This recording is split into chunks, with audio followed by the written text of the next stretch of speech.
fighting against tyranny, terror, and radicalism, or any other threat.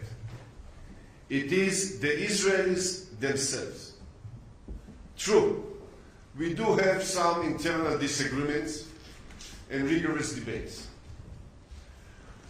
While being vibrant, our democracy is passionate and sometimes rather hectic.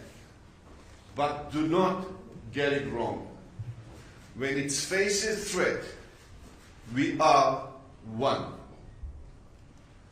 The people of Israel set aside all divisions and come together in order to defend our existence. We stand together, men, women, Jews and non-Jews, ultra-Orthodox and seculars. Together we stand as one to defend Israel, the one and only state. We always remember the word of the prophet Samuel, Netzach Israel lo yeshaker. The strength of Israel will not lie nor repent. It is no secret that Prime Minister Netanyahu is my political rival. We have disagreement on many issues. But please make no mistake. We are both devoted sons of the same nation. When Israel's security is under threat, there is no daylight between us. On this critical issue, there is no right or left, coalition or opposition.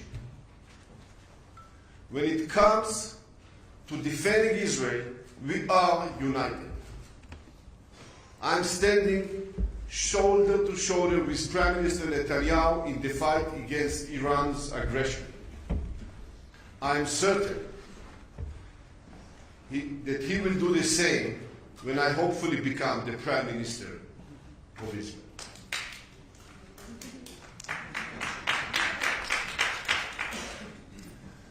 The second challenge the Middle East faces is Islamist terror and extremism. In other and more simple words, terrorism. Terror has many faces. It is sponsored by raw states, fueled by hatred and empowered by inciters that abuse religious sentiments. We Jews respect and cherish religion and the universal value it represents. We also have deep respect for the Islam and the universal values it is based on. I call upon moderate Muslim leaders to join together against radical forces that undermine these sacred values, promote terror and violence. Terror has no limits. Terror has no boundaries and no moral inhibitions. It strikes in Baghdad, Paris, and New York. It creates havoc in Tel Aviv, Berlin, or St. Petersburg. It is the plague of our time. Israel will not be terrorized by anyone. So as we gathered here to enhance global security, we must commit ourselves to a constant fight against terrorist activity and uproot all terrorist infrastructure.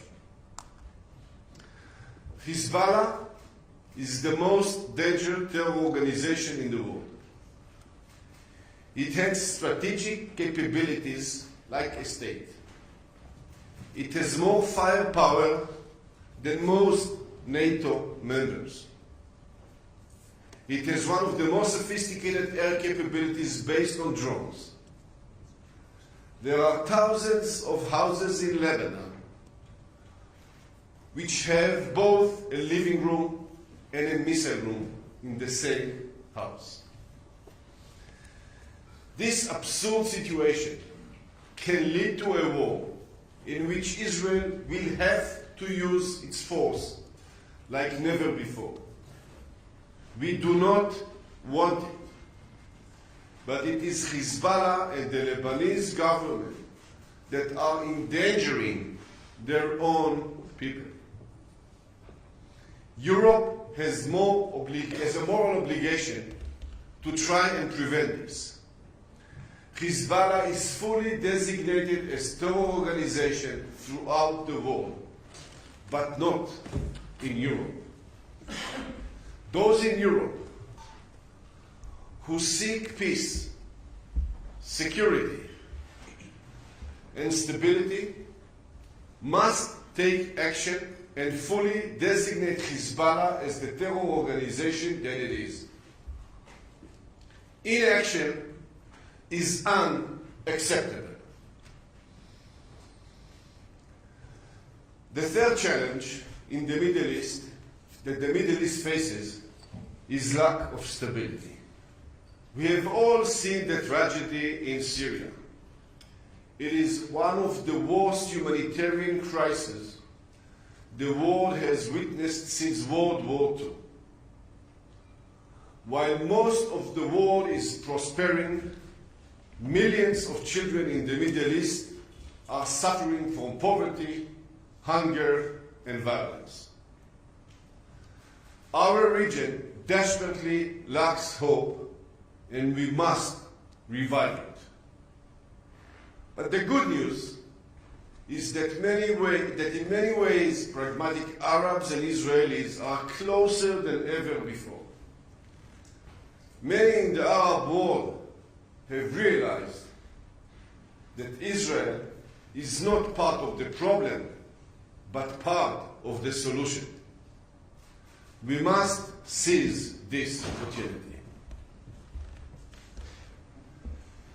The late Amos Oz, one of Israel's most prominent authors, once told me that in order to defeat an evil idea, you must have a better idea. To the distinguished guests and leaders from the Arab world here, in Munich, and around the globe, I will say today, it's upon you and us to come up with a better idea.